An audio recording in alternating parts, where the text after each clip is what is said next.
लेकिन हम कहाँ जाएंगे जी? शहर। लेकिन वहाँ जाने के लिए पैसे कहाँ से आएंगे?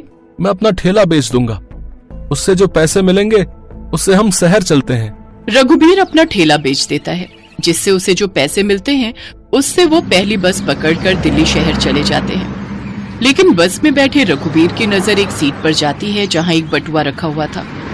उसने जब उसे खोला तो उसमें 2-2 हजार के 6 नोट रखे हुए थे। वो कुल मिलाकर 12,000 थे। लेकिन उस बस में उनके अलावा कोई सवारी नहीं थी जिससे वो कुछ पूछता। क्यों ना इन पैसों को हम रख लें, इस अनजाने शहर में हमारे काम ही आएंगे।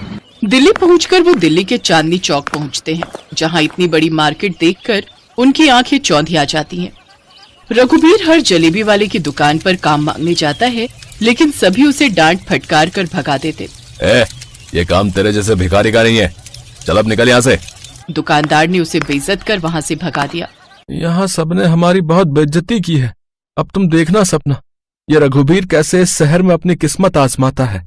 रघुबीर एक पुराना ठेला और जलेबी बनाने का जरूरी सामान, बर्तन उन पैसों से लाता है जो उसे बस में मिले थे। अगले दिन से ही वो ठेले पर जलेबी बनाकर बेचने लगता है। गर्मा गर्म जलेबी ले लो। तभी जग्गा दुकानदार वहाँ आते हुए उसे भगाता है। चल चल, मेरी दुकान के आगे से चल, अपना ठेला हटा चल। आपको कोनो परेशानी है क्या?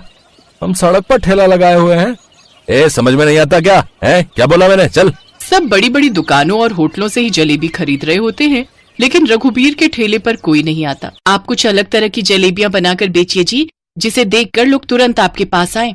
अगले दिन से रघुबीर खिलौने, गुड्डा गुड़िया, चांद तारे दिखने जैसी जलेबियां बनाता है। साथ में रबड़ी भी बनाकर जलेबियों के साथ बेचता है। अलग तरह की जलेबियां देखकर लोग उसकी तरफ आकर्षित होते हैं। उसके पास ग्राहक आने लगते हैं। भैया, मुझे भी ये गुड्डे गुड़िया वाली जलेबी दीजिए ना। कितने की है प्लेट? जी सिर्फ 40 रुपए। ठीक है, 2 लगा दो। वाह, क्या स्वादिष्ट जलेबियां हैं, ऐसी तो हमने आज तक नहीं खाई। अब रघुबीर के कुछ ही घंटों में उसकी सारी जलेबियां बिक गई। उससे उसकी कमाई और भी ज्यादा हो गई। ऐसा अब हर रोज होने लगा। कुछ समय बाद उसने एक बड़ा नया ठेला खरीद लिया। अब सब ग्राहक बड़े होटलों या रेस्टोरेंट, दुकानों से जलेबी नहीं लेते, वो सब जलेबी खाने रघुबीर के पास ही आते। ये देख जग्गा ने अपने नौकर राजू से मछली के डिजाइन वाली जलेबियां बनाने की बात कही। राजू ने बहुत कोशिश की, लेकिन उससे नहीं बनी। फिर वो बाजार से जाकर कुछ मछलियां ले आया और उन पर मावा लगाकर बनाया। जग्गा ने जैसे ही उसे मुंह में डाला तो उसके कांटे उसके मुंह में चुभने लगे और उसके गाल से खून निकलने लगा। अरे मैंने तो तुझे मछली वाली जलेबी बनाने के लिए कहा था, लेकिन तूने तो मुझे असली की जलेबी ही खिला दी बे। मालिक, मुझसे नहीं बन रही, मैंने बहुत कोशिश की। अगर आपको डिजाइनदार जलेबी ही बनवानी है तो आप उस रघुबीर को ही काम पर रख लीजिए ना।